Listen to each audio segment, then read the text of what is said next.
സ്വാഗതം. ഇന്നത്തെ ടോപ്പ് 10.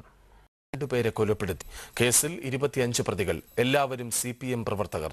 ഒന്നാം പ്രതി ഒളിവിൽ. കണ്ണൂർ തില്ലങ്കേരി അമ്മുഅമ്മ ഷിഹാബ് വധക്കേസിൽ പ്രതികളായ 24 CPM പ്രവർത്തകർക്കും കോടതി ജീവപര്യന്തം തടവ് വിധിച്ചു. തലശ്ശേരി ജില്ലാ കോടതിയുടേതാണ് ശിക്ഷ. സ്വപ്ന റഷ്യയിലെ സൈബീരിയയിൽ ടോംസ്കിലുള്ള ഒരു കോടതിയാണ് ഭഗവത്ഗീത നിരോധിക്കുന്നതുമായി ബന്ധപ്പെട്ട ഹർജി ഇന്ന് പരിഗണിക്കുകയാണ്. ഈ ഭഗവത്ഗീത നിരോധിച്ചേക്കും എന്നുള്ള അവസ്ഥ നിലനിൽക്കുന്നുണ്ട്. ഈ സാഹചര്യത്തിലാണ് ഭഗവത്ഗീത വലിയ അളവിൽ മതസ്പർദ്ധ വളർത്തുന്ന ഒരു പ്രസിദ്ധീകരണമായതിനാൽ നിരോധിക്കണം എന്നുള്ള ഹർജിയാണ് പരിഗണിക്കാനിരിക്കുന്നത്.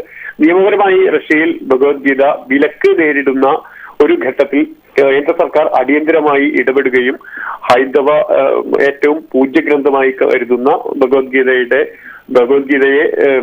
ഭഗവത്ഗീതയ്ക്ക് മേലുള്ള നിരോധനം നീക്കാനും ഇതുമായി ബന്ധപ്പെട്ട് അടിയന്തരമായി ഇടപെടണം എന്നാണ് പ്രതിപക്ഷം ആവശ്യപ്പെട്ടത്.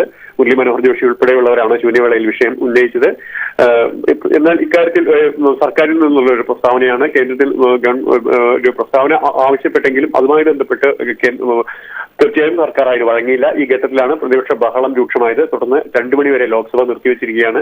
കാർഷിക മേഖലയിലെ പ്രശ്നവുമായി ബന്ധപ്പെട്ട് ശരത് പവാർ മറുപടി പറയാൻ എണീറ്റപ്പോൾ ശരത് പവാർ മാത്രമല്ല മറ്റ് കൂടുതൽ വിശദമായ മറുപടി വേണം എന്ന് ആവശ്യപ്പെട്ടുകൊണ്ട് രാജ്യസഭയിലും ബഹളം മൂർച്ഛിക്കുകയായിരുന്നു. ഈ വിഷയത്തെ തുടർന്നാണ് രാജ്യസഭയും 2 മണി വരെ ഇപ്പോൾ നിർത്തിവെച്ചിരിക്കുകയാണ്. തർക്കത്തെ തുടർന്ന് സ്വപ്നം.